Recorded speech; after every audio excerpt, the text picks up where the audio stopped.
Mi nombre es Ana Peiró y soy médico de urgencias en el Hospital de Llíria, Valencia, y la moderadora de este webinar. En primer lugar, quiero daros la bienvenida y agradeceros que estéis conectados. Igualmente, dar las gracias al laboratorio Rovi, Línea Ivor, por la financiación. El 31 de diciembre de 2019, las autoridades de la República Popular China comunicaron a la OMS varios casos de neumonía de etiología desconocida en Wuhan, provincia china de Hubei.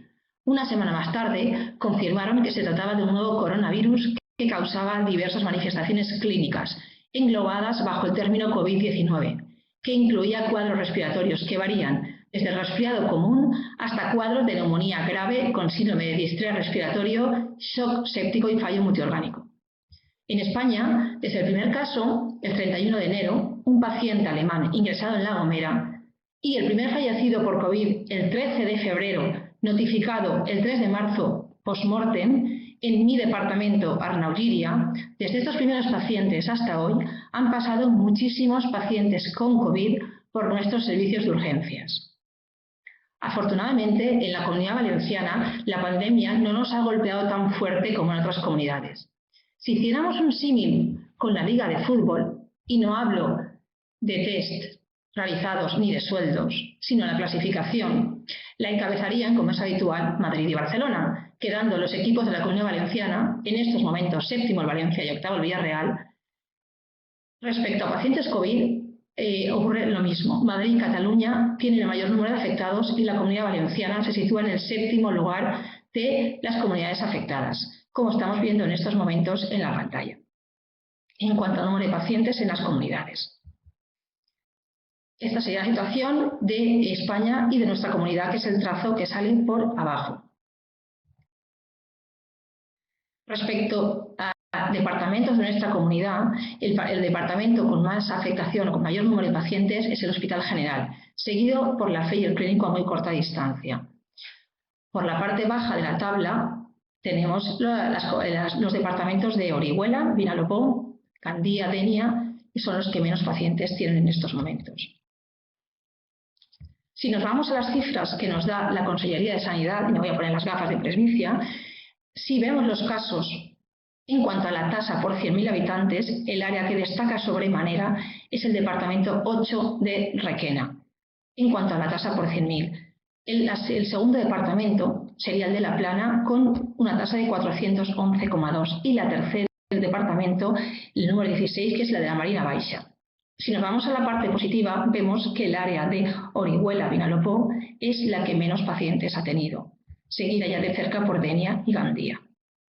Si nos vamos a la tasa de mortalidad en nuestra Comunidad Valenciana, sigue encabezando la fatídica clasificación el área de Requena. Tiene la tasa más alta de mortalidad respecto a 100.000 habitantes, seguida de Alcoy. Recordaos que en Alcoy más de la mitad de los pacientes afectados de COVID estaban en residencias. Y en tercer lugar, La Plana, otra vez. En la parte buena sigue estando el Vinalopó junto al área de Elche, y en tercer lugar, en la parte buena de la clasificación, está el Hospital de la Ribera de nuestro compañero Daniel. La Comunidad Valenciana, la afectación por edad y sexo no difiere del resto de España. Sabemos que a mayor edad, mayor afectación, y terriblemente esta pandemia se está llevando a nuestros mayores. No podía acabar esta pequeña introducción sin referirme a las infecciones en sanitarios. Esto es una titular de hoy del País, de hoy, esta misma mañana. Las infecciones en sanitarios crecen un 40% en 2 semanas y ya son la mayoría de los casos. En la Comunidad Valenciana seguimos esta línea y siguen aumentando los casos en los sanitarios. Si lo vemos por departamentos, el departamento de la Comunidad Valenciana que más sanitarios infectados tiene es el de Alicante, y el que menos, por suerte para ellos, el de Gandía. Y recordar que el personal facultativo, los médicos, somos los que más casos, los que más nos contagiamos, en segundo lugar enfermería y en tercero los TCAES. ¿Y qué vamos a hablar ahora? Vamos a hablar de cómo hemos hecho frente a la pandemia en nuestros servicios de urgencias, cómo hemos organizado nuestros servicios para atender a los pacientes habituales y además a los pacientes COVID. Esto nos lo va a explicar el doctor Rafael Carbonell, médico de urgencias del Hospital La Fe. Sobre el diagnóstico y las horas complementarias en urgencias nos hablará el doctor Francisco Román, del Hospital General de Alicante. Es el hospital con mayor número de pacientes en la provincia de Alicante y el mayor número de sanitarios contagiados de toda la comunidad. La tercera charla correrá a cargo del doctor Daniel Sánchez, médico de urgencias de la Ribera, que revisará el manejo del paciente COVID en el servicio de urgencias. Cuando finalicen ellos, dispondremos de un turno de preguntas que me podréis ir enviando durante las charlas. Así que adelante y empezamos con el doctor Carbonell. Hola Ana, buenas tardes. Hola Paco, Daniel, buenas tardes también. Saludar también a los compañeros que están ahora mismo conectados y siguiendo esta presentación. Bueno, vamos a empezar entonces con la presentación. A ver, hablar de lo que ha sido la organización asistencial de los servicios de urgencias durante esta nueva realidad que ha sido la pandemia del coronavirus es sinónimo de hablar de adaptación. Adaptación, cambios y, por supuesto, modificaciones. Hemos cambiado la forma en la que nos relacionamos con los pacientes, hemos cambiado la forma en la que nos protegemos de los posibles contagios, hemos cambiado la estructura física y la forma, las áreas asistenciales y la forma en la que transita el paciente a través del servicio de urgencias y, en definitiva, hemos cambiado el diagnóstico y la forma del diagnóstico y el tratamiento a este tipo de pacientes. Sin embargo, sí que, bueno, además estos cambios se han hecho teniendo en cuenta que no todos los servicios de urgencias son homogéneos y no todos los hospitales compartimos las mismas características estructurales de dotación, de capacidades para adaptar nuestro sistema a esta avalancha de pacientes con infección por coronavirus. Sí que evidentemente lo que hemos hecho es hacer estos cambios adaptándolo a la peculiaridad y a las características propias de la idiosincrasia de cada servicio de urgencias específico, ¿no? Pero independientemente de esto, sí que lo que está claro es que independientemente de los cambios que hayamos realizado, hemos conseguido, creo que todos hemos perseguido los mismos objetivos y los hemos conseguido implantar, ¿no? En primer lugar es la identificación precoz de lo que llamamos el caso en investigación. Caso en investigación que en algunos momentos ha sido caso posible, caso confirmado, descartado o probable, siempre en función de las directrices que nos mandaba el Ministerio de Sanidad. Pero en cualquier caso, fuera cual fuera, un diagnóstico precoz, detección precoz de este perfil de pacientes, además garantizando una atención rápida de los mismos y segura para el propio paciente, que significaba que el paciente no perdiera calidad asistencial ni seguridad clínica en ese proceso asistencial imbuido y sumergido en estos cambios estructurales que estábamos generando. Además, también segura para los propios profesionales de los servicios de urgencias que estábamos realizando la atención. Se trataba de intentar minimizar al máximo la probabilidad de contagio con estos pacientes infectados por coronavirus. Todo esto, por supuesto, sin olvidarnos del tercer objetivo, el de seguir manteniendo la actividad asistencial que manteníamos con respecto a el resto de pacientes que seguían viniendo a los servicios de urgencias y que tenían las patologías habituales por las que suelen venir a los servicios. Había también que asegurar que ellos tampoco se vieran afectados ni estuvieran en riesgo de contagio por entrar en contacto con los pacientes infectados por el coronavirus. Y además, en última instancia, el último objetivo o gran objetivo de estos cambios adaptativos que hemos hecho podría ser quizá también intentar reducir el impacto negativo que pudiera tener esta presión asistencial sobre el resto de las áreas hospitalarias, en el sentido de evitar ingresos innecesarios o exploraciones innecesarias en urgencias que prolongarían la estancia de los pacientes, sobrecargando el trabajo en el servicio de urgencias. Esto ya está impreso en el ADN de los servicios de urgencias, creo yo, pero en este momento ha sido especialmente importante. Y para ello, pues ahí tenéis en la diapositiva un poco las estrategias con las que hemos optado.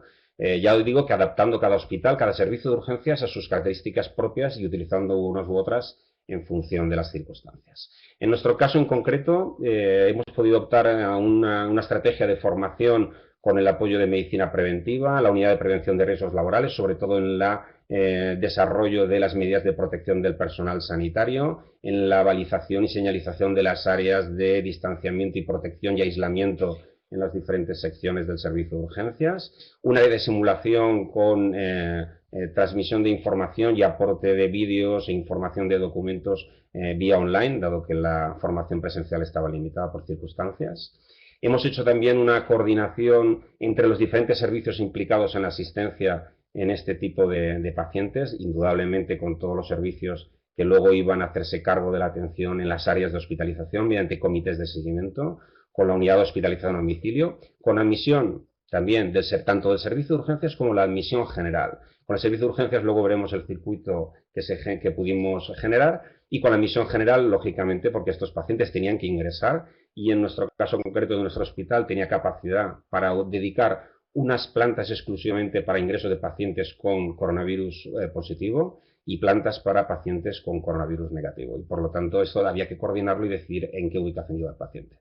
Sin lugar a dudas, la coordinación con microbiología y con laboratorio fue fundamental para agilizar los resultados de las PCRs que llevaban varias horas antes de obtener el resultado, y creamos un perfil en Orion Clinic de perfil COVID, que con un solo clic nos permitía solicitar una analítica con todos los parámetros de diagnósticos y de gravedad que nos eran útiles en el manejo de los pacientes.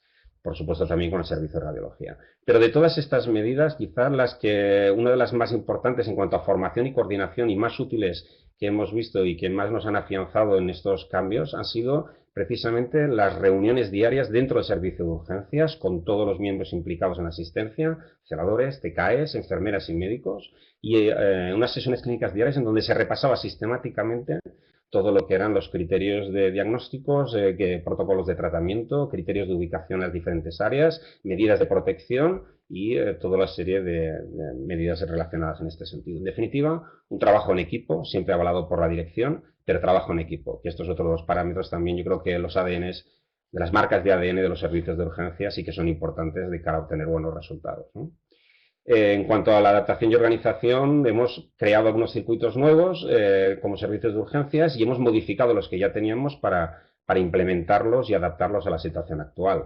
Con el registro de admisión de urgencias, en nuestro caso, cuando el paciente nada más llegar, en los primeros, el motivo de consulta, nos manifestaba una sintomatología que pudiera parecer que fuera respiratoria, inmediatamente se le colocaba una mascarilla, se le hacía lavar las manos y se le alertaba al triaje para que capturara al paciente, y en el triaje se rehistoriaba al paciente, se le hacía una historia breve, se miraban las constantes vitales y con el apoyo de un médico en este triaje que nosotros en nuestro hospital pudimos implementarlo, automáticamente se clasificaba como caso en investigación y se le solicitaba de forma precoz una radiografía para descartar la presencia de neumonía, ubicándolo en una zona específica, lo cual nos permitía tomar las decisiones que venían después más rápido y aislarlo de forma precoz en unas zonas destinadas para zonas de aislamiento. Por supuesto, también tuvimos que generar un circuito de toma de decisiones para decidir alta o ingreso en función de las características del paciente y los hallazgos de las analíticas, y sobre todo un circuito de notificación especialmente para los pacientes y sobre todo en las primeras fases, en los pacientes en donde venían con una clínica sintomática, se les atendían en urgencias como posible caso en investigación y se les pedía la PCR. Estos pacientes que se iban a su domicilio, esta PCR luego era notificada, se pasaba el aviso a salud pública o a medicina preventiva, y estos organismos ya se encargaban de contactar con el paciente en el domicilio y recomendarle las medidas que eran más adecuadas en función del resultado, si fuera positivo o negativo. Bien, evidentemente toda esta avalancha de trabajo que nos ha venido durante la pandemia no ha sido uniforme, ni uniforme la presión asistencial, ni tampoco el perfil de pacientes. Aquí tenéis un poco las fases de desarrollo de estos cambios adaptativos que hemos ido realizando, y hemos pasado desde una fase inicial en donde el paciente tenía una clínica en la que era prácticamente asintomático, el criterio de caso en investigación era exclusivamente un criterio epidemiológico por haber estado en contacto con personas que estuvieron en zonas de riesgo o por haber estado en las propias zonas de riesgo. En la fase 2 aquí ya hubo un cambio significativo, porque es cuando se introdujo la infección respiratoria grave como criterio para identificación de caso en investigación, paciente con neumonía, distrés respiratorio, criterios de ingreso NUCI o fallo multiorgánico. En este momento la presión asistencial se incrementó, se empezaron a detectar más casos y realmente tuvimos que dedicar, en vez de como en la fase anterior, solamente un box por la poca frecuencia y poca frecuentación de pacientes, ya tuvimos que dedicar varios boxes de aislamiento con medidas de aislamiento concretas, de protección para evitar el contagio, pero ya con un número mayor creciente de casos. En la fase 3 ya fue tal la presión y el número de casos que tuvimos que dedicar un área específica de todo el servicio de urgencias a la atención de este perfil de pacientes, hicimos una cohortización de una zona, con una selección de esa zona y un personal exclusivamente dedicado a la asistencia de este perfil de pacientes. Por lo tanto, el personal que atendía a los pacientes COVID no atendía a otro tipo de pacientes. Ya estaba en una zona perfectamente delimitada de la que no había un aislamiento muy bueno. Y últimamente, en la fase 4, el nivel de la presión asistencial fue tan alto que evidentemente nos obligaba ya a dividir todo el servicio de urgencias, era prácticamente todo pacientes COVID, los pacientes con las patologías habituales no venían, lo cual nos llamaba la atención, no venían y realmente todo lo que venía era COVID y solamente distinguíamos dos circuitos entre pacientes ambulantes y pacientes encamados. Aquí he querido poneros un poco unos ejemplos de cómo nosotros afrontamos un poco esta situación. Luego, si acaso, en la parte de las preguntas podemos ver un poco cómo se ha gestionado en otros servicios de urgencias y será interesante ver un poco cómo hemos implementado estas medidas.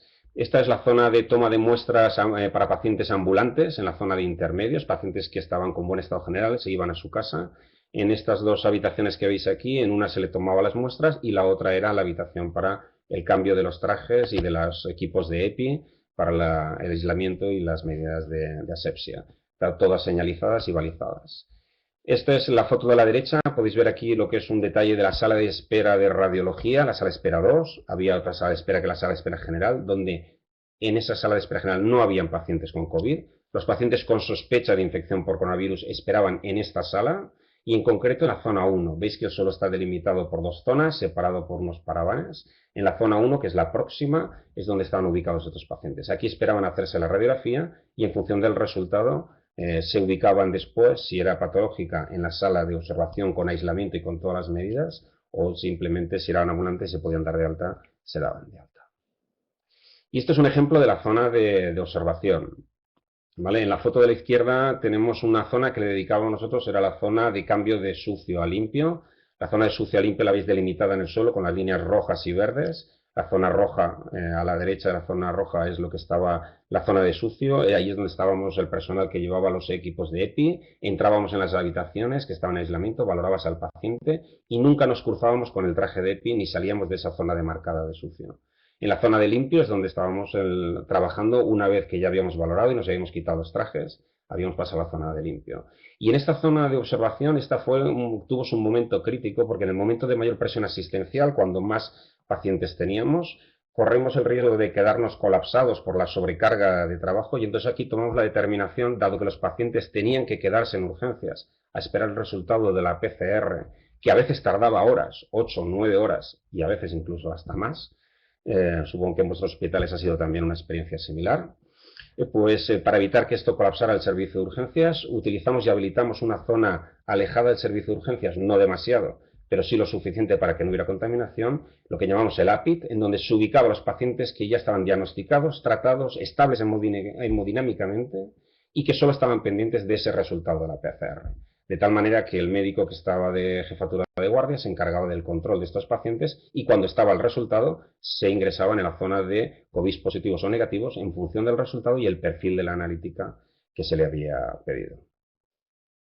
Bueno, y esto es un resumen de lo que ha sido el timing de esta pandemia, ¿no? Por recordarlo, porque parece esto que esto fue hace mucho tiempo y que llevamos mucho tiempo con la pandemia, pero en realidad llevamos apenas 2 meses, 2, casi ya 3 meses, pero muy poco tiempo.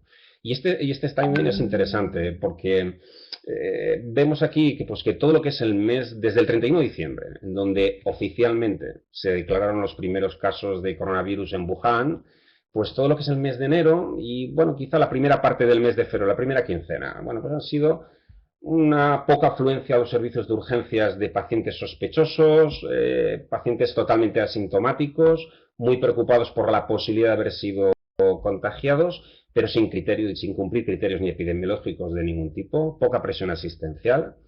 El 19 de febrero y el 22 de febrero sí que hubieron ahí un punto de inflexión que empezó a marcar cierto cambio en la presión asistencial en los servicios. Estuvo el partido del Valencia-Atalanta, a partir de ahí empezó a venir más gente que había viajado, había estado en contacto con personas que habían viajado, empezó a aumentar la preocupación, todavía no sin detectar positivos. Y el 25 de febrero sí que es una fecha significativa porque aquí se cambió lo que fue el criterio de caso en investigación por parte del Ministerio, se incluyó la neumonía como un criterio para identificar como caso en investigación. Y a partir de aquí, sí que en los servicios de urgencias vimos nuestro primer caso, en concreto en el área del Departamento de la Fe, fue el 28 de febrero, pero sí que a partir de aquí nosotros sí que detectamos un rápido exponencial y un rápido crecimiento en los casos positivos. También a partir de esta fecha es cuando a todos los pacientes que entraban por el servicio de urgencias, sistemáticamente, fueran o no fueran sospechosos de infección por coronavirus, en nuestro servicio se le ponía la mascarilla quirúrgica y se les pedía que se hicieran el lavado con las soluciones hidroalcohólicas y se tomaron todas las medidas de protección y distanciamiento para evitar contagios. El punto culmen, ya el máximo, evidentemente, de la presión asistencial para nosotros en nuestra área. Esta es una gráfica donde podéis ver en nuestra área en concreto de la Fe. Fue para aproximadamente el 28 de marzo, 1 o 2 de abril. Fue cuando cogimos el mayor pico de ingresos hospitalarios de pacientes por coronavirus positivos y el mayor pico, si no el mayor, prácticamente casi el mayor pico de pacientes ingresados en unidades de críticos, tanto de reanimación como en las UCIs. También, por supuesto, de casos nuevos detectados, ¿no? Y este fue presente en estas fechas. Pero más interesante que esta gráfica son son fuente de la Consellería. Esto está sacado de las tasas de incidencia de lo que es la Comunidad Valenciana. Quizá aquí no sé si lo podéis ver porque son cuatro gráficas y no se visualiza mucho. Me vais a permitir que también pase la siguiente presentación y esta es donde mejor se puede ver. Mira, en la gráfica de la izquierda es en rojo, tenéis ahí esos 3 picos significativos, pero el más alto son los nuevos casos diagnosticados diarios por coronavirus. Y fijaros que fue el 28 de marzo cuando se detectan 750 casos. Esto, si lo vemos en la gráfica del lado, coincide precisamente además también con la máxima incidencia de pacientes ingresados hospitalarios y pacientes en la UCI. Por lo tanto, fue esa fecha entre el 25 de marzo, 31 de marzo, 1 y 2 de abril, ¿no? En esa semana. Pero más interesante que eso, sí que me gustaría reseñaros, y con esto estoy acabando ya. Fijaros que en la gráfica, veis, a ver si saco un momentito el puntero. No me sale el puntero ahora, no lo veo. Aquí está, perdón. Bueno, entonces en la gráfica podéis ver aquí, realmente desde la fecha del 14 de marzo hasta el 16 de marzo, realmente ahí es cuando veis un cambio en la inflexión, tanto de esta curva que es el del número de positivos que se ven, principalmente en el 14 de marzo, en el número de pacientes hospitalizados, hay un cambio brusco en la tendencia de la curva, y en el número de pacientes de UCI. Estas son las fechas del 14, 15 o 16 de marzo, ¿no? Casualmente, esto es aproximadamente una semana, 8 días después del famoso fin de semana del 8 de marzo, con las manifestaciones que hubieron a nivel nacional, ¿no? Bueno, lo dejo ahí para la reflexión y luego si queréis en las preguntas lo podemos comentar, pero me ha parecido interesante. Y con esto ya estoy terminando porque ya me estoy saliendo un poquito del tiempo y me gustaría que hubiera tiempo para las preguntas. Me gustaría acabar con esta diapositiva. Yo creo que para que nadie diga que en los servicios de urgencias no le hemos puesto mascarilla quirúrgica a todo el mundo. Yo creo que no se ha quedado nada sin poner una mascarilla quirúrgica. Al menos aquí en Valencia hasta las fallas tuvieron su mascarilla quirúrgica y se les puso, ¿no? Y luego, bueno, pues también un poco para terminar, pues, y haciendo un poquito vuelta a la reflexión de las estrategias de formación y organización, el punto más importante yo creo que siempre es las sesiones clínicas del servicio. Creo que son fundamentales. En nuestro caso, en nuestro hospital, yo creo que en todos lo habréis hecho. En el nuestro fueron muy intensas, fueron duras, se repasaba sistemáticamente todos los criterios de inclusión, todos los criterios de exclusión, todos los criterios, los protocolos diagnósticos, los protocolos de tratamiento, la ubicación de los pacientes, cómo debíamos de ir equipados, cuándo poner unos trajes, cuándo poner los otros, y esto se hacía sistemáticamente por parte del jefe de servicio con una, persistencia continua, con algoritmos, con dibujos en la pizarra, que os voy a enseñar cómo quedó la pizarra después de todo, cómo ha quedado después de todos estos días, para que veáis un poco cómo eran de intensas las sesiones clínicas, ¿vale? Esta era un poco la cara que nosotros poníamos a veces, pero hay que reconocer que estas sesiones clínicas, este trabajo sistemático, este repaso metódico de todo, realmente nos ha llevado, yo creo, que a un buen control de la situación y sobre todo a un evitar los contagios y a una protegernos de forma adecuada y a ser eficaces en la implantación de estas medidas, de estos cambios que nos ha llevado a la adaptación de los servicios de urgencias. Y nada más, no me alargo más. Muchas gracias y por la atención. Damos paso al doctor Francisco Román del Hospital General de Alicante. os comentaba que yo soy Paco Román, médico adjunto de urgencias del Hospital General de Alicante y que estaba haciendo un poco de nostalgia por mis primeras vivencias como residente de medicina interna en el mismo hospital, y todo esto me recuerda un poco a las vivencias que tuvimos en aquel entonces con el nacimiento del VIH. Si bien ahora disponemos de un acceso a la información científica que evidentemente en aquel entonces no teníamos, y si bien las connotaciones sociales que tuvo el VIH no son las mismas que ahora con el coronavirus. Recuerdo en aquel entonces que prácticamente los enfermos eran unos apestados, o sea, prácticamente nadie se quería acercar a ellos. Sin embargo, hoy en día, con esta pandemia, con esta nueva infección, sí que felizmente las cosas a mi entender han cambiado y los hospitales se han reorganizado, es más, han desaparecido un poco los estatus de súper especialistas y los compañeros yo creo que de todos los hospitales, pero yo hablo del mío, han colaborado todos codo con codo, han desaparecido la cardiología, la neumología, la neurología y se ha creado un servicio único que era el servicio de COVID y donde todos hemos echado una mano y hemos arrimado el hombro. Bueno, mi intención aquí es comentaros un poco algunos aspectos acerca del diagnóstico clínico, serológico y otras pruebas complementarias que hemos implementado en mi servicio. Como todos seguro que tenéis la misma experiencia que nosotros, también quiero recordar que al principio de toda esta epidemia teníamos unos protocolos que no llegaban a 2 hojas, prácticamente, 2 folios. Sin embargo, ahora no creo que ninguno tengamos en nuestro hospital un servicio o unos protocolos que sean más pequeños que 30 o 40 hojas. Y estos cambios ocurrían prácticamente de forma diaria o semanal, con lo cual la vorágine de cambios que todos hemos experimentado, la verdad es que nos ha dado un poco de vértigo a todos. Esto también se ha visto a la hora del diagnóstico. Si bien al principio veíamos que eran cuadros pseudogripales, con fiebre, con tos escasamente productiva, fibromialgias, algo de dolor de garganta, pues poco a poco hemos ido sumando síntomas y nos hemos dado cuenta que estos pacientes hacían complicaciones cardiovasculares, dermatológicas, perdían el olfato, que yo me acuerdo al principio cuando me decían, es que es muy típico que pierdan el olfato, hasta que no lo vi con mis propios ojos, no tenía nada de creérmelo, sinceramente, no entendía muy bien el mecanismo de esto. Y esto ocurría también con la analítica que pedíamos. Al principio pedíamos una analítica tontorrona, incluso había gente que ni siquiera le pedíamos analítica porque los cuadros eran muy leves.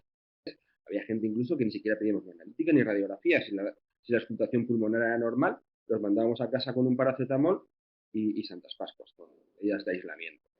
Pero poco a poco la información científica nos iba agobiando en el sentido de que nos daba demasiada información y veíamos que estos pacientes tenían unas alteraciones analíticas que no teníamos de explicarnos muy bien, ¿no? Por ejemplo, la ferritina se elevaba, el dímero D se elevaba, y además todos estos eran marcadores que se relacionaban con la gravedad y con la mortalidad. Eran pacientes, nosotros todos tenemos la misma experiencia, esta es una diapositiva que yo creo que ya es clásica, seguro que nosotros todos hemos visto varios webinars y esta diapositiva la hemos visto, uno de ellos. Esto es una diapositiva que refleja muy bien lo que es la evolución de la enfermedad. Teníamos una primera semana donde había un cuadro infeccioso que podía ser una neumonía leve, un cuadro catarral leve, que correspondería a una fase de respuesta viral por parte del sistema inmune, y en donde había un poco de fiebre, tos seca, algo de diarrea, cefalea, alteraciones del gusto y del olfato, y teníamos alteraciones bastante inespecíficas de la analítica. Y esto nos lo mandábamos a casa o si ingresábamos 2 o 3 días y los mandábamos a casa sin más, porque evolucionaban bien y no tenían especialmente ningún signo clínico que nos hiciera sospechar la gravedad. Si bien sí que llamaba la atención una disociación con la saturación. Nosotros empleábamos mucho el test de la marcha, porque veíamos que eran pacientes que estaban bien, tenían unas saturaciones en torno a 90, 89, 92, bien toleradas, pero les poníamos a caminar y se desaturaban. Estos pacientes acabamos por ingresarlos prácticamente a todos, porque veíamos que a la semana se producía lo que todos hemos conocido como una fase de respuesta inflamatoria, un síndrome de liberación de citoquinas, un síndrome hemofagocítico, como que queramos llamarlo, en donde veíamos que la saturación bajaba, las PAFIs bajaban por debajo de 300, empezaban a empeorar las radiografías de tórax, las alteraciones analíticas empeoraban también, aparecían los números B iban creciendo, aparecían ferritinas muy elevadas, y todo esto se relacionaba con síndrome de liberación de citoquinas, sobre todo la interleuquina 6 y la interleuquina 1. Como imagino que todos coincidiréis conmigo, en ningún servicio de urgencias hoy por hoy podemos pedir una interleuquina 6 o una interleuquina 1. Pero que ya os digo que en mi servicio de urgencias no podíamos pedir ni la LDH, ni la ferritina, ni el fibrinógeno con carácter de urgencia. Todo esto se ha tenido que ir añadiendo conforme pasaban o conforme nos encontramos con estas alteraciones. Entonces, en lugar de pedir la interleuquina 6, lo que pedimos son las consecuencias de la elevación de las interleuquinas. La interleuquina 6, cuando se eleva, produce una elevación de la PCR, del LDH y del dímero D. Mientras que la interleuquina 1 eleva la ferritina, produce leucopenia y produce IgG. De acuerdo, nosotros, un poco ya avanzada la epidemia y ya un poco asentados los protocolos, al final hicimos esto que veis aquí, ¿vale? Dábamos de alta desde urgencias pacientes con sospecha de COVID o que teníamos ya un COVID diagnosticado. Si tenían una neumonía y tenían un infiltrado unilateral o bilateral mínimo, la edad era menor de 60 años, no tenían comorbilidad y no había alteraciones sugestivas de COVID grave como la lipopenia, el aumento del LDH, la ferritina, el dímero D, los damos de alta a domicilio. Les decíamos que tuvieran medidas de autoaislamiento y los tratábamos con hidroxicloroquina, 400 miligramos cada 12 horas, 2 dosis el primer día, y seguíamos con 200 miligramos cada 12 horas durante 4 días, durante 5 días de tratamiento. Y a esto añadíamos o no acitromicina y o amoxicilina. Y esto lo hacíamos porque nosotros tenemos muy buen contacto, muy buena relación, muy buena coordinación con el servicio de unidad de hospitalización a domicilio, lo cual nos permitía que a las 24 horas ya teníamos controlando a médicos y enfermeras al paciente en casa. Cuando no tenían neumonía, pero sí tenían comorbilidad, como insuficiencia cardíaca, insuficiencia renal, diabetes, EPOC, otras comorbilidades, y la clínica y la analítica eran sugestivas de COVID, también le dábamos de alta a domicilio, pero en estos casos no les dábamos acitromicina. Y también las seguíamos con la UHD. Si el COVID estaba positivo, los tratábamos 5 días, y si era negativo, pues la UHD sería el tratamiento. Luego, son unas diapositivas donde hemos visto los resultados tenemos ya resultados preliminares de mortalidades y de reingresos aplicando este protocolo, y veréis que los resultados la verdad es que llaman bastante la atención, aunque sean muy preliminares. Luego comentaros algo que ha sido un caballo de batalla en todos los hospitales a nivel de la comunidad, a nivel nacional, que es el tema del diagnóstico inmunológico por PCR y por serología. Nosotros desde el principio no hacíamos PCR a todo el mundo y la serología no disponíamos de ella hasta hace 2 o 3 semanas prácticamente. Si bien la serología las casas farmacéuticas nos las vendían como muy buena sensibilidad y especificidad, incluso hay algunos laboratorios que te metes en la página web del laboratorio y te ponen sensibilidades y especificidades por encima del 90%, cuando en realidad hemos visto que esas sensibilidades, esa rentabilidad está en torno a 50-60%, con lo cual no nos era para nada útil. Esta diapositiva muestra muy bien lo que es la cinética viral y serológica, en donde veis aquí la curva azul. Veis que al principio se eleva mucho, sería la PCR, el RNA viral, con lo cual si nosotros pedimos una PCR en este tiempo vamos a tener la positiva, mientras que la IgM y la IgG empiezan a elevarse en torno a los 7-10 días. Con lo cual aquí disponemos de un periodo ventana que nos puede dar un falso negativo. Incluso si no disponemos de la serología y le pedimos muy tarde la PCR o muy pronto la PCR, también podemos tener falsos negativos de esta prueba.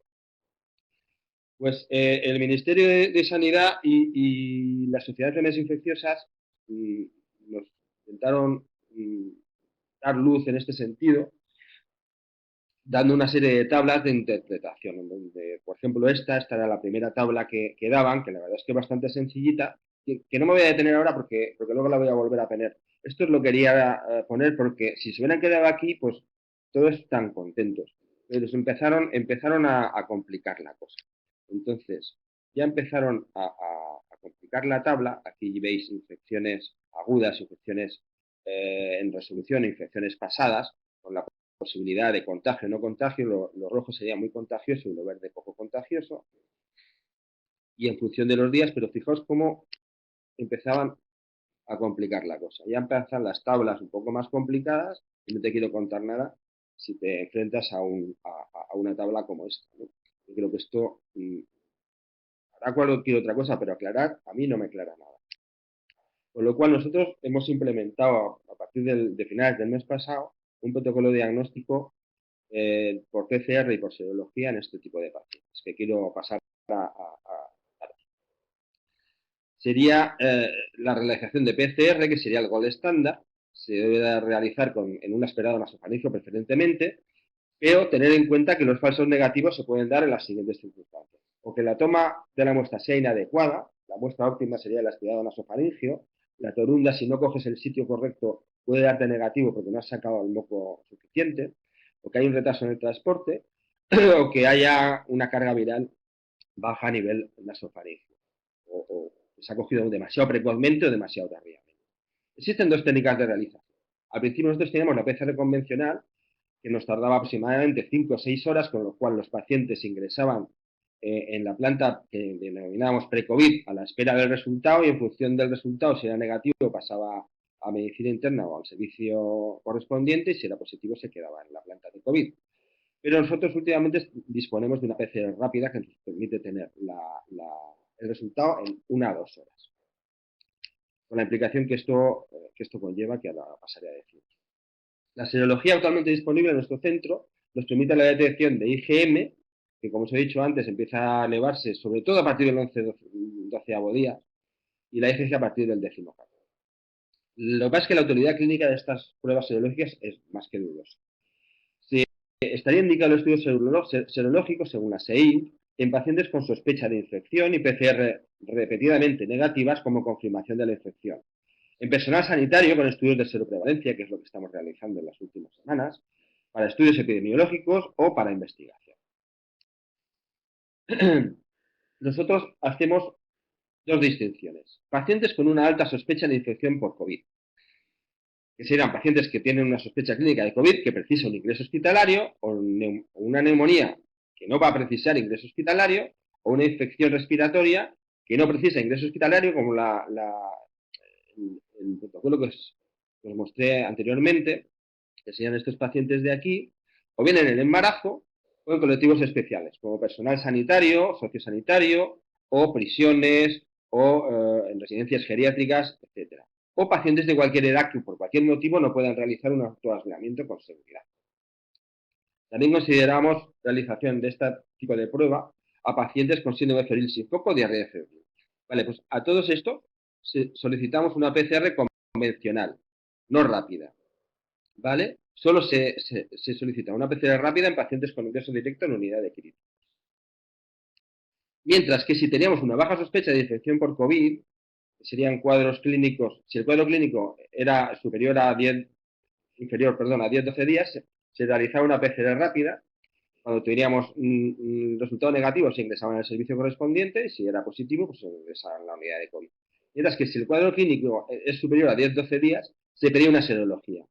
¿Por qué la serología? Porque es todavía más rápida que la PCR. En caso de negatividad de la serología, se ingresa en el servicio correspondiente.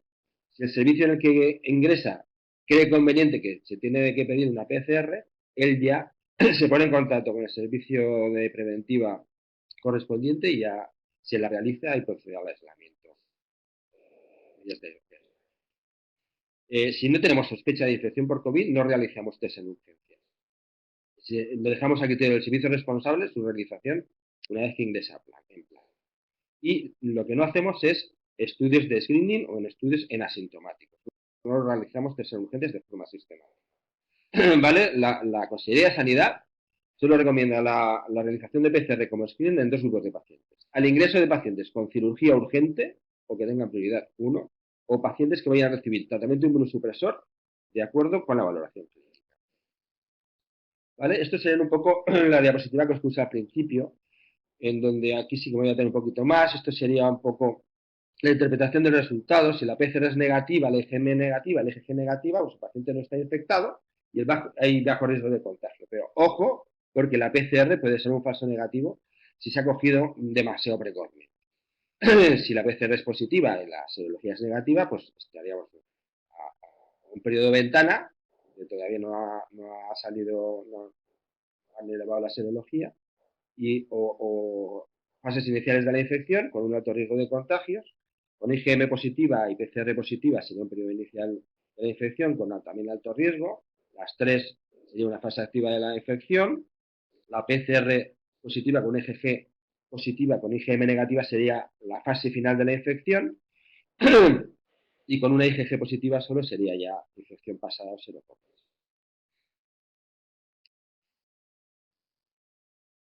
Quería presentaros ahora unos datos iniciales que hemos estudiado, intentando ver si lo que hacíamos lo estábamos haciendo bien o no, o los pacientes reingresaban mucho, se nos morían, o tenían mucho secundarismo a los fármacos que le estábamos dando, y hemos podido realizar un estudio preliminar, que son datos no publicados, de nuestro hospital, y siempre porque garantizamos un control clínico precoz, como os he comentado antes, con los servicios de UHD, y garantizamos correctas medidas de aislamiento.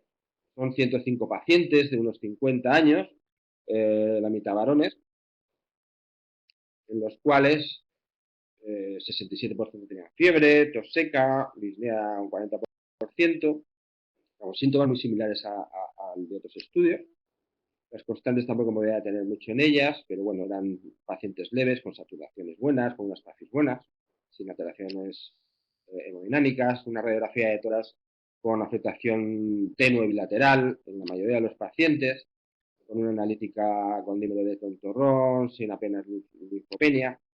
Ya los que dábamos tratamiento con la inmensa mayoría con hidroxicloroquina, el 80% con acitromicina y profilaxis con heparina. Esto lo implementamos en las últimas semanas del protocolo, por eso pocos pacientes la llevan, pero ahora se la estamos dando también. Pues bien, la evolución a los 30 días vimos que solo en 12 pacientes, un 11% de los pacientes, volvieron a urgencias. Y el 10% fue por empeoramiento, no por secundarismo. Y solo 4 pacientes se ingresaron. ¿Vale? La clínica fue moderada al ingreso, sin precisar ventilación no invasiva ni ingreso en la UCI. Una mortalidad del 0%. Esto nos tranquilizó mucho porque digamos que el protocolo, aunque nos dábamos de alta, no estábamos haciendo las cosas mal y los pacientes no se nos morían ni tenían grandes.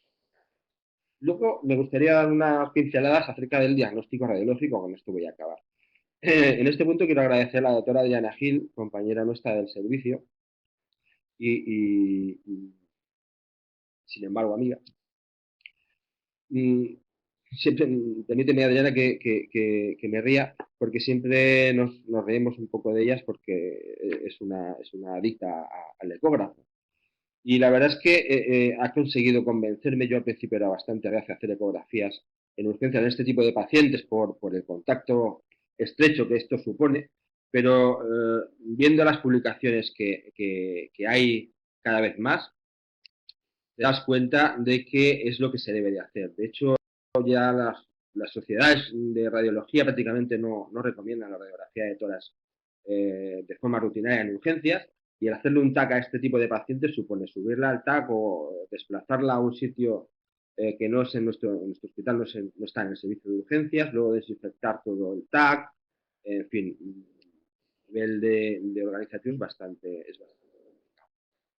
Entonces, nosotros empezamos a hacer estudios ecográficos en pacientes en urgencias y los seleccionábamos de tal forma que eran pacientes mayores de 18 años, no críticos, en gestantes. Ya solo en estas pacientes ya merece la pena no radiarles y hacerles la ecografía. Y eran pacientes que tenían una radiografía de tórax normal o no concluyente. Cogimos unos 60 pacientes. Hay una serie de protocolos bien estandarizados que explican dónde y cómo hacer la exploración ecográfica y donde, en función de los hallazgos que vayas encontrando, puntúas con un score en donde te dice la alta, baja o media probabilidad de que tener COVID. Estos fueron un poco los datos también que sacamos, datos clínicos, pero no me voy a fijar exclusivamente en los datos radiológicos. Fijaos los datos que tenemos. Tenemos pacientes con PCR positiva, que solo en el 60% eran radiografía de tórax patológicas compatibles, pero que en el 100% de estos casos la ecografía daba patológica. Y esto lo reflejábamos sacamos la sensibilidad y la especificidad de estos tipos de pacientes de la ecografía y vimos que la sensibilidad de la ecografía en nuestro caso era del 100%, una especificidad del 80%, con un valor predictivo negativo del 81% y un valor predictivo negativo del 100%. Creo que son datos bastante esclarecedores y que nos deberían hacer plantear esta prueba como un poco el gol estándar en este tipo de datos. Nada más, gracias y lamento el retraso. Daniel Sánchez, adelante.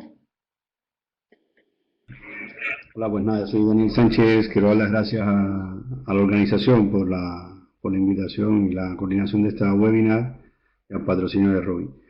Quería aclarar que nosotros no hemos tenido el impacto de la COVID como en otros hospitales. Como dijo la doctora Peiro al principio, hemos tenido la fortuna de que la Comunidad Valenciana, a pesar del fatalismo de esta enfermedad, ha sido afectada en comparación con otras de forma menos intensa. En el caso de mi hospital, nunca hemos sentido, aunque hemos tenido días además de encontrarnos más desbordados, la verdad que la sensación de colapso, como han tenido los colegas y compañeros y amigos de Madrid, Barcelona y otras regiones del país, no lo hemos sentido. Por eso, cuando vamos a hablar del tratamiento, a mí me gustaría más hablar en qué nos hemos basado para el manejo global del paciente con sospecha de COVID o con COVID confirmado, porque por la experiencia vivida no podemos decir que hemos tenido que poner tratamientos avanzados en cuanto al paciente con un desarrollo de la enfermedad en una fase avanzada. En mi hospital, en el servicio de urgencia, nadie ha puesto tocilizumab, por ejemplo, y ya iremos desarrollando poco a poco la idea. Ante todo, quisiera hablar en aras del tiempo y no demorarnos mucho, de las conclusiones, porque yo creo que estas son las tres ideas fundamentales a la hora de pensar en el tratamiento del COVID. No hay nada que demuestre que tenga una consistencia científica en ningún tratamiento de los hasta ahora pautados. El tratamiento depende mucho de la fase, como hablaron mis compañeros anteriormente, en qué momento diagnosticamos, cuántos días de evolución tiene, de las pruebas complementarias, de la radiología y sobre todo de la interpretación de los síntomas clínicos del paciente, y que lo que sí parece que cada vez va cogiendo más fuerza y cada vez va teniendo más consistencia como tratamiento es el uso de las heparinas de bajo peso molecular, tanto de forma profiláctica a dosis intermedias o como tratamiento anticoagulante cuando hay un diagnóstico de enfermedad tromboembólica relacionado con la enfermedad COVID. Esta fue la primera paciente que vimos en nuestro hospital. Esta es la radiografía de una paciente de 30 años que tuve la casualidad de estar ese día de guardia. Se nos llamó al triaje por una paciente de 30 años que llevaba 10 días con síntomas respiratorios, con fiebre, y que incluso el día que llegó al hospital era el día que mejor estaba, que acudía al hospital sobre todo a insistencia de su familiar, de su madre en este caso, porque quería que la fueran a ver al hospital, pero clínicamente fue el día que mejor la paciente se encontraba con respecto a los días anteriores.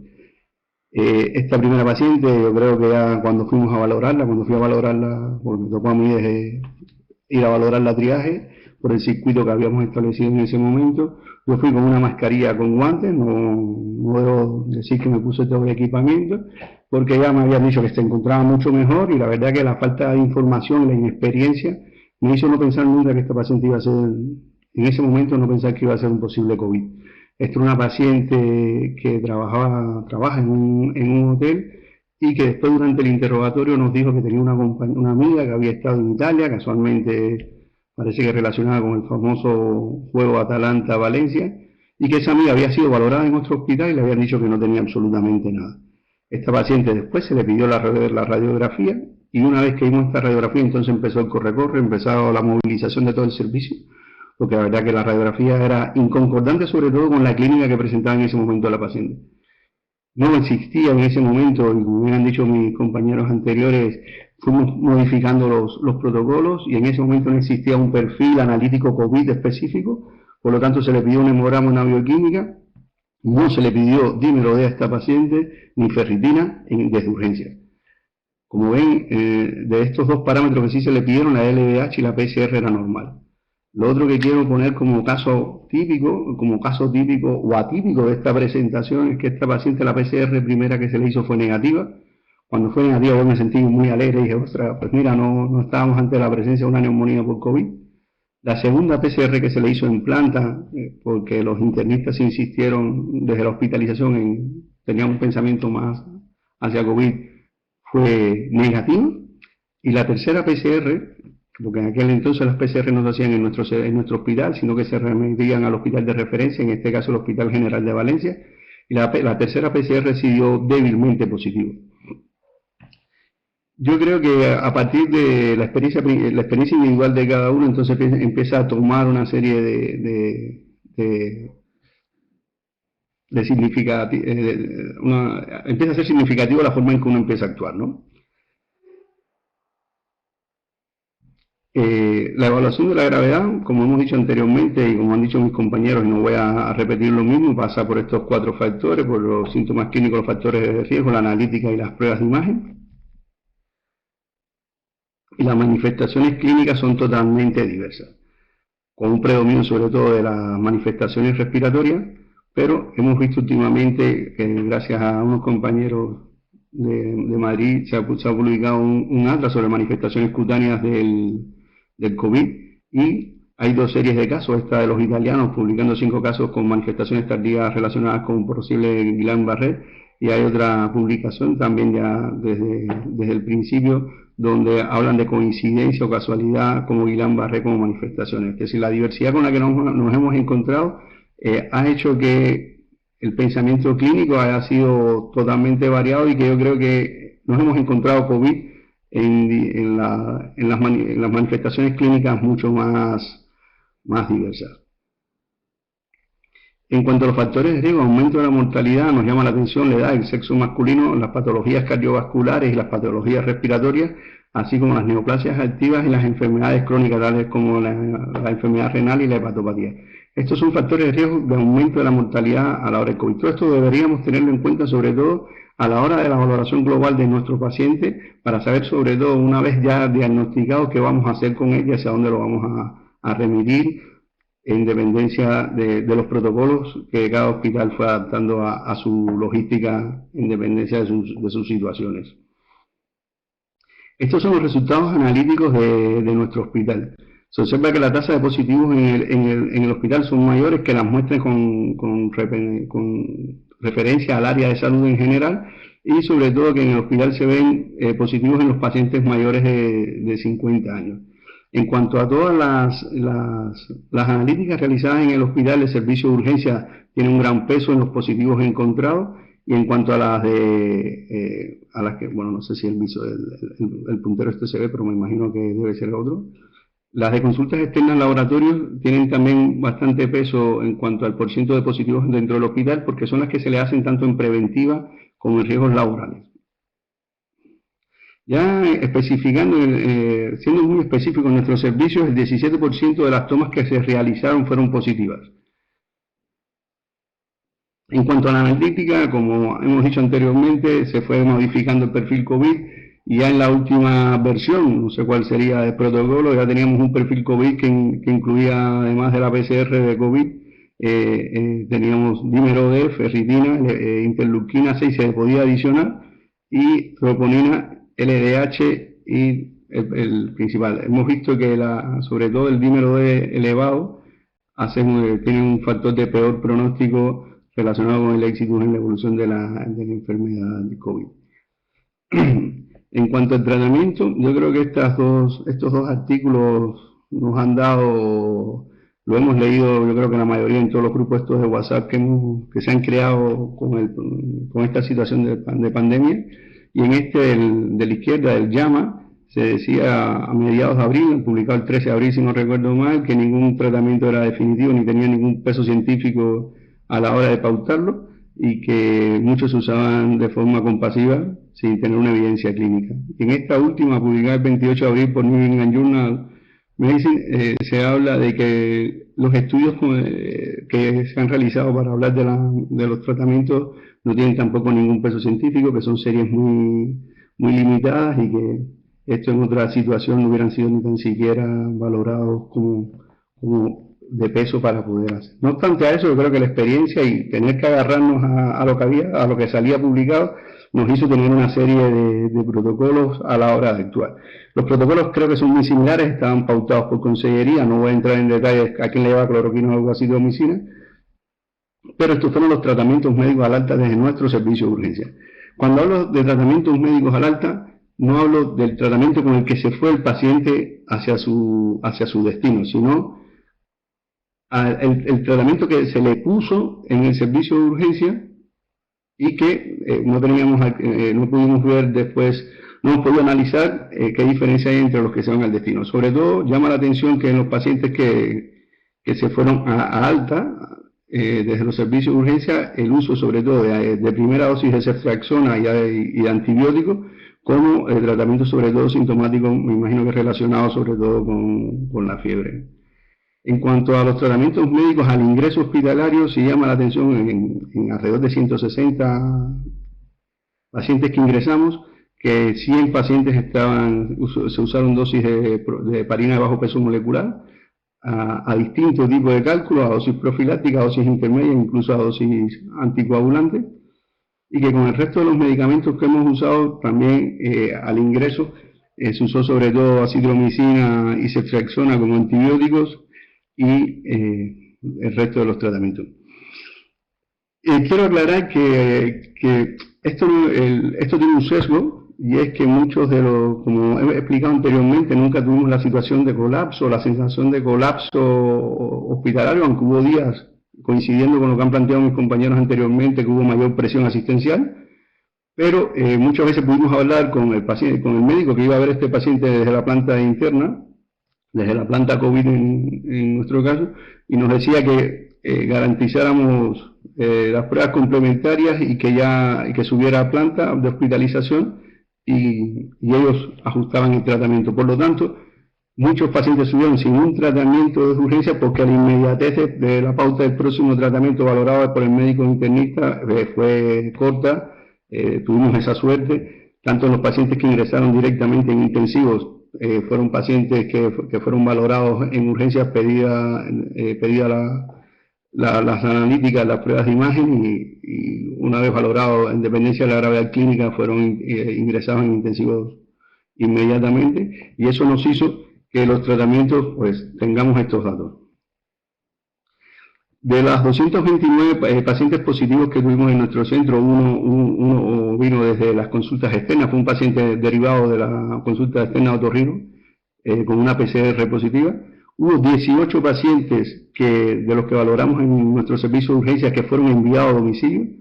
Hubo 2 pacientes enviados a la UHD, que es la línea morada, y hubo 44 enviados al médico de cabecera para su seguimiento.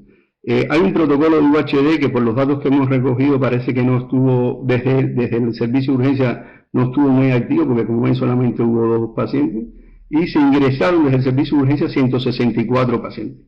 De los 18 pacientes que enviamos a domicilio porque están casi asintomáticos y sin tratamiento, y los que enviamos a domicilio fueron solamente con tratamiento con paracetamol, de estos 18 pacientes, 10 volvieron a ser valorados en el servicio de urgencia, 4 fueron ingresados, 5 fueron derivados entonces a observación por su médico de cabecera,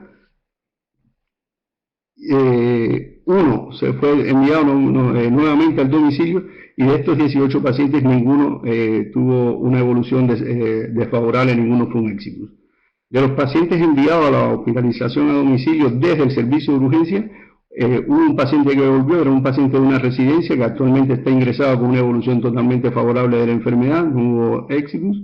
En cuanto a los pacientes que enviamos al médico de cabecera, 27 volvieron a ser consultados en nuestro servicio con 20 ingresos, 7 fueron remitidos nuevamente al médico de cabecera y hubo 3 éxitos de estos 27 pacientes. En cuanto a los ingresos, son 164 ingresos, 16 posteriormente al alta volvieron a ser valorados en nuestro servicio. De esos 16, 6 se ingresaron. De esos 6 que se ingresaron, 4 volvieron a ser COVID positivos, que ya tenían una serología negativa al alta. 7 fueron remitidos al médico de cabecera. 3 fueron remitidos al domicilio porque no presentaban ningún tipo de sintomatología. Y de esos que regresaron, los 4 COVID han evolucionado favorablemente y no hay ningún éxito. Yo creo que esto habla un poco del trabajo que hemos hecho, tratando de hacer lo mejor posible, con protocolos que han ido cambiando constantemente, con características propias de nuestro hospital, donde la UHD no es como en el Hospital General, que está vinculada, el General de Alicante, que está vinculada directamente al servicio de urgencia, sino que funciona aparte. Pero yo creo que podemos sentirnos contentos del resultado global de estos datos. En cuanto a la enfermedad tromboembólica y el peso que está cogiendo últimamente, bueno, pues desde que empezó y cada vez con más fuerza el uso de la heparina de bajo peso molecular, esto es lo que propone la SED, la Sociedad Española de Trombosis y Hemostasia, y es que hay algunos factores de mayor riesgo trombótico en pacientes con COVID, y sobre todo está relacionado con las formas graves de COVID de que ya las conocemos, con los dímeros D elevados, con los antecedentes del paciente, con enfermedades conocidas relacionadas con la coagulación, cirugía, gestación y sobre todo con la terapia hormonal sustitutiva. ¿Qué proponen ellos? Ellos proponen que en los pacientes sin factores de riesgo, de los factores de riesgo anteriormente que hemos hablado, que se usen solamente dosis profilácticas. En los pacientes con factores de riesgo de trombosis ya no se usan dosis profilácticas, sino dosis intermedias. Y en los pacientes que tengan una enfermedad tromboembólica conocida, se usan dosis de heparina de bajo peso molecular a tratamiento, es decir, dosis con tratamiento anticoagulante completo. En cuanto a los anticoagulantes de acción directa, no hay nada que explique cómo debemos usarlo. Incluso dicen este artículo de Brandoni habla de que aumenta el tratamiento, que el relacionado con el tratamiento antiviral aumenta el nivel de los anticoagulantes en plasma, por lo tanto no se deben usar. Y ahora hay un estudio de bemiparina a nivel nacional para analizar la eficacia y seguridad de la bemiparina en pacientes hospitalizados con neumonía y dímero D positivo en fase 2 con un brazo único, y lo que pretende es evaluar la evolución a dosis terapéutica en pacientes con neumonía y coagulopatía subyacente. Estas son las mismas conclusiones de la primera diapositiva que hablamos. Insisto en lo mismo, que no hay ningún tratamiento que tenga más peso que otro. Yo creo que los tratamientos dependen de la fase de diagnóstico de la enfermedad, y que las heparinas parece que tienen el mayor fundamento a la hora de tratar a los pacientes de forma profiláctica, a dosis intermedia o a dosis de anticoagulación completa. Y nada más. Muchas gracias y... De acuerdo, voy a empezar, como hay bastantes preguntas, voy a empezar por el orden de ponentes. Vamos a empezar con el doctor Carbonell. Una de las preguntas es, dada la variada clínica de COVID, escasez, ictus, si la clínica inicial no es respiratoria, ¿qué triaje se haría? ¿En qué zona iría? ¿COVID, no COVID? Bueno, esta respuesta, esta pregunta puede tener varias respuestas, pero porque también dependiendo del momento en que acudiese el momento epidémico, podríamos enfocarlo de diferentes maneras. Pero ahora mismo, en el momento en donde realmente había más presión asistencial y en el momento en el que todavía estamos, un paciente que viniese con este perfil de sintomatología, habría que analizar un poco y ver el contexto de la historia clínica de ese paciente y los antecedentes. Si es un paciente con fragilidad vulnerable o con otras patologías que pudieran, que aunque no haya tenido fiebre, o pudieran favorecer o pensar en que puede haber una infección por coronavirus asociada, evidentemente lo asignaríamos a una zona de aislamiento para posible COVID, le haríamos el manejo integral por la patología por la que acude, evidentemente, pero siempre de forma simultánea y paralela haríamos las pruebas necesarias para descartar una coinfección por coronavirus. Es decir, de entrada, ante un paciente con estas posibilidades, ictus, escasez, lo ubicaríamos en esa zona si es un paciente vulnerable y con una historia clínica y unos antecedentes que lo hacen susceptible de padecer infección por coronavirus. Por lo tanto, sí. Y la segunda pregunta para el doctor Carbonell. ¿Cómo planteáis la fase de desescalada? ¿Mantendréis los circuitos separados tanto estructural como con personal propio? ¿En qué punto se identificaría el paciente con sospecha de COVID? Bueno, pues me alegra mucho que esta pregunta que haya salido, ¿no? Porque me parece que este es un punto crucial y un punto fundamental, sobre todo el enfoque de en qué punto estamos ahora los servicios de urgencias y hacia dónde vamos y qué va a pasar a partir de ahora, ¿no? Evidentemente, todavía estamos viendo en una cantidad menor claramente que las semanas pasadas, pero todavía en una cantidad significativa, pacientes con infección por coronavirus. Y lo vamos a seguir viendo. Esto no, al menos mi impresión, y yo creo que en esto la compartiréis todos y estaréis de acuerdo, tanto los que nos escucháis como vosotros que estáis aquí. No, la impresión no es de que esto va a parar en 2 o 3 días, ¿vale? Por lo tanto, esto se prevé para meses, ¿eh? Por lo tanto, nosotros en principio no tenemos previsto desmontar el sistema que tenemos actualmente de distribución y de organización dentro del servicio. Vamos a seguir teniendo de momento un área exclusiva dedicada para pacientes por infección o sospecha de infección por coronavirus, con personal dedicado. Y esta desescalada habrá que ver un poco de qué manera se manifiesta clínicamente y en la afluencia y demanda de los servicios de urgencias. Pero sobre todo, y lo que más va a marcar cómo van a evolucionar la organización de los servicios de urgencias en los próximos meses y a corto y medio plazo, va a ser el verano. Es decir, ¿qué va a pasar con los servicios de urgencias durante este verano? ¿Cómo vamos a poder responder? Porque sí, ahora la presión por el coronavirus está disminuyendo, pero ya lo habréis notado vosotros en vuestros servicios. Nosotros ya lo hemos empezado a notar esta semana y la pasada ya había algún repunte de que estamos volviendo a recuperar todas las estadísticas y toda la presión asistencial de las patologías habituales que venían a los servicios de urgencias antes de instaurarse el coronavirus. Por lo tanto, vamos a coexistir inevitablemente otra vez de nuevo los dos grupos de pacientes. Vamos a tener que seguir separándolos para evitar contagios cruzados, pero nos vamos a enfrentar con un verano en donde vamos a tener disminución de recursos de personal. Los residentes de nueva incorporación no van a hacerlo o no es previsible que se hagan hasta el mes de septiembre. Por lo tanto, vamos a tener ahí falta de recursos y vamos a tener carencias en el servicio de urgencias. Vamos a incrementar nuestra presión asistencial con patologías de todo tipo. El paciente COVID va a seguir viniendo y nos va a seguir exigiendo las mismas medidas de protección, distanciamiento y, por lo tanto, de aumentar el tiempo que dedicamos a ese perfil de pacientes. Y esto va a ser un serio hándicap y yo desde aquí quiero comentarlo para manifestarlo y ver un poco vosotros cómo lo veis. Esto va a ser un problema gordo en verano, ¿eh? O sea, no vamos a tener personal, vamos a tener serios problemas para cubrir las sustituciones del verano y además van a haber residentes que deberían haber venido y no van a venir. Y la presión va a incrementar, que no quepa duda que los pacientes, los récords de los 400 y 500 pacientes diarios lo van a cumplir con creces, ¿no? Entonces, esto es un serio problema y desde aquí yo lanzo un órdago para ver cómo podemos solucionar esto, porque es que desde luego yo lo veo complejo, ¿no? Pero desde luego la respuesta es sí, de momento se va a mantener y va a durar meses, ¿eh? Esto no se va a desmontar. Gracias, doctor Carbonell. Vamos a seguir con el doctor Román.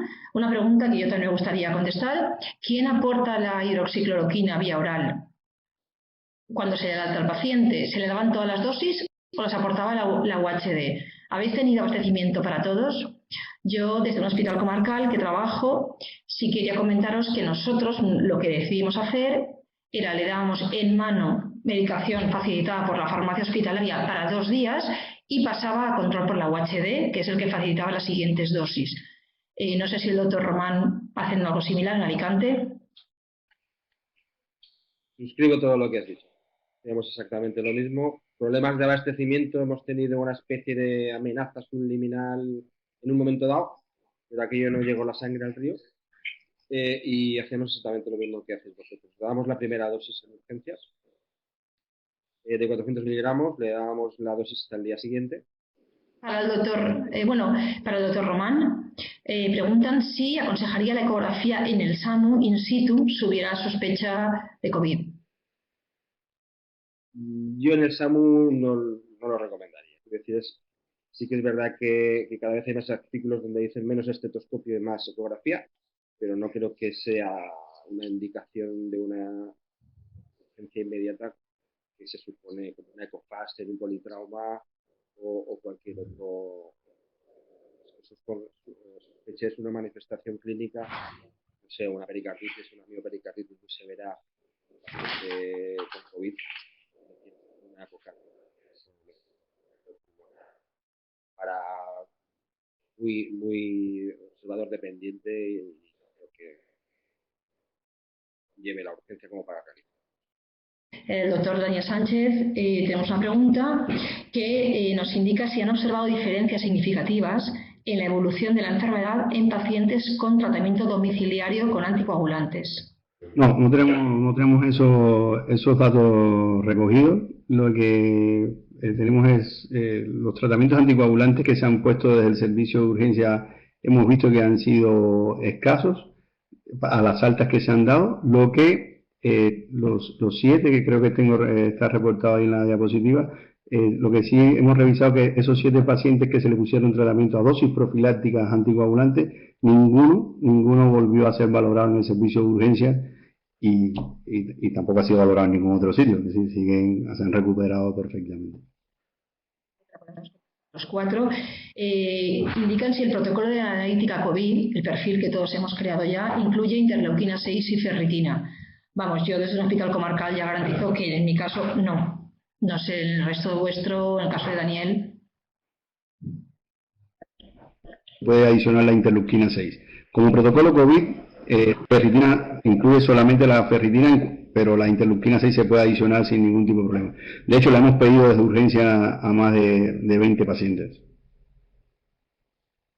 En nuestro caso, la interleuquina de urgencia no se hacía, pero sí que hacíamos ferritina, albúmina, LDH, dímero D y la procalcitonina, la PCR. Y sí, eso sí.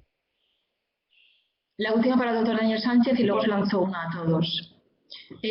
Doctor Sánchez, una pregunta dice si se pide angiotac en pacientes ingresados, en todos los pacientes ingresados para despistaje de TEP, de tromboembolia pulmonar.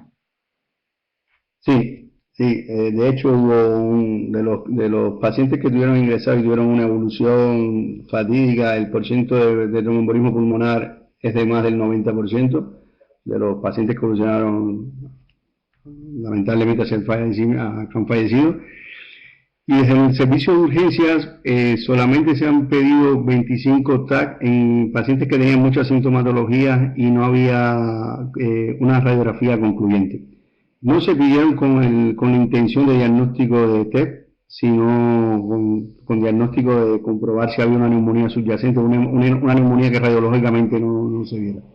Pero sí, se han pedido, sobre todo cuando hablamos con los compañeros de intensivos, dicen que uno de los grandes problemas y con los radiólogos es que en los pacientes ya con una evolución tórpida de la enfermedad, con una fase avanzada, cuando se le pide angiotac por TEP, es un angiotac de mala calidad, dado la situación de hipoxia del paciente taquisméico y que las imágenes no son muy concluyentes, pero que sí, en los reportados en mi centro de trabajo se ve sobre todo TEP y hemos visto hasta trombosis a nivel abdominal en los pacientes con una evolución bastante avanzada de la enfermedad.